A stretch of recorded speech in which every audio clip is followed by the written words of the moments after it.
سلام دوستان، وقتتون بخیر باشه. امروز اومدم با نحوه واکس زدن کفشای چرمتون، اینکه چجوری با حداقل ترین هزینه بهترین نتیجه رو بگیریم. راحت ترین راه استفاده از وازلینه، نه چیز دیگه. کفشای چرمتون رو خیلی راحت میتونید به واسطه وازلین هم عمرشون رو زیاد کنید، هم یه جورایی ضد آبشون کنید.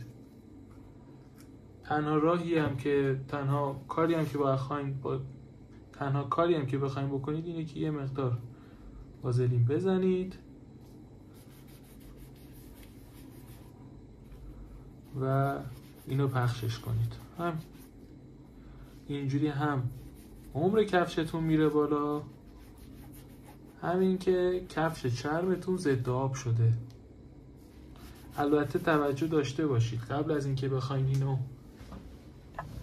با وازلین چربش کنید، واکسش بزنید، و با یه دستمال مرطوب تمامی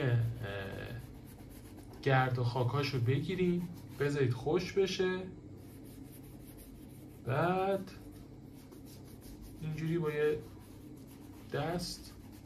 با دستتون این وازلین رو پخشش کنید و هم عمرش رو زیاد کنید، هم کفش چرمتون رو ضد آب کنید.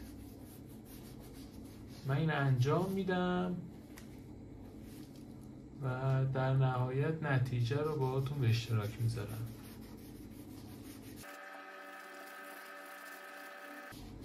البته موضوع دیگه هم که هستش اینه که زیادم بزنید گرد و خاک رو به خودش جذب میکنه. من الان زیاد میزنم ولی واسه یه جاهای دیگه ور میدارم، به جاهای دیگهش که نخورده انتقال میدم.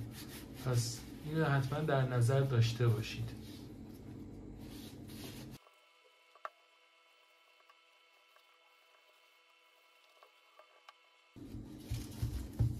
و حالا میریم که نتیجه رو داشته باشیم که با یه وازلین کفشمون چقدر تغییر کرد و نو شد.